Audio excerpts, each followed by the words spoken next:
భావితరాలకు సురక్షిత హైదరాబాద్ ను అందించేందుకు మూసీ నదిని ప్రక్షాళన చేస్తున్న రేవంత్ రెడ్డి ప్రజాప్రభుత్వంపై బురద జల్లుతున్నాయి బీఆర్ఎస్ బీజేపీ పార్టీలు. 10 ఏళ్ల పాటు నిర్లక్ష్యం వహించడంతో పాటు పేదల ఇబ్బందులు పట్టించుకొని బీఆర్ఎస్ పార్టీ అధికారం కోల్పోయాక పేదల పేరుతో మొసలి కన్నీరు కారుస్తోంది.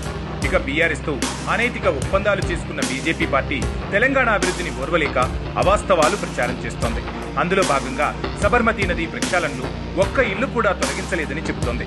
2004 నుంచి 2014 వరకు అహ్మదాబాద్ మున్సిపల్ కార్పొరేషన్ పరిధిలో సబర్మతి నది ప్రక్షాళన కార్యక్రమాన్ని చేపట్టింది ఆనాటి గుజరాత్ బీజేపీ ప్రభుత్వం.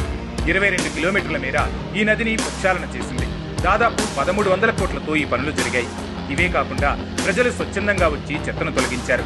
కొందరు డోజర్లు, ప్రొక్లైనర్లు, డంపర్ లాంటి వాహనాలను, యంత్రాలను ఉచితంగా ఈ పనుల కోసం ఇచ్చారు. ఈ ప్రక్షాళనలో భాగంగా ఆనాటి బీజేపీ సర్కార్ 12,500 ఇళ్లను తొలగించింది. వారికి ప్రధానమంత్రి ఆవాస్ యోజన ద్వారా కేంద్రం ఇళ్లు కేటాయించింది. ఇందుకోసం 444 కోట్లు ఆనాటి యూపీఏ ప్రభుత్వం కేటాయించింది. ఇక 4 కూడళ్లలో ప్రధానమైన వీక్లీ మార్కెట్ ను కూడా తొలగించారు. 8,000కు పైగా దుకాణాలను తొలగించారు. ఇల్లు కూలగొట్టిన వారికి, ఇండ్లిచ్చిన దుకాణాల వారికి మార్కెట్ తొలగింపుతో ఉపాధి కోల్పోయిన వారికి పరిహారం ఇవ్వలేదు. ఇండ్లు తొలగించిన అంశాన్ని, వారికి కొత్త ఇండ్లు కట్టించిన అంశాన్ని తమ వెబ్సైట్లోనే పెట్టింది బీజేపీ ప్రభుత్వం. మూసీ ప్రక్షాళనను ఓర్వలేకపోతున్న బీఆర్ఎస్ తో కలిసిపోయిన బీజేపీ తెలంగాణ అభివృద్ధిని అడ్డుకోవడమే లక్ష్యంగా పనిచేస్తోంది. సబర్మతి నది ప్రక్షాళనలో ఒక్క ఇంటిని తొలగించలేదని నిస్సిగ్గుగా అబద్దాలను వల్లవేస్తోంది.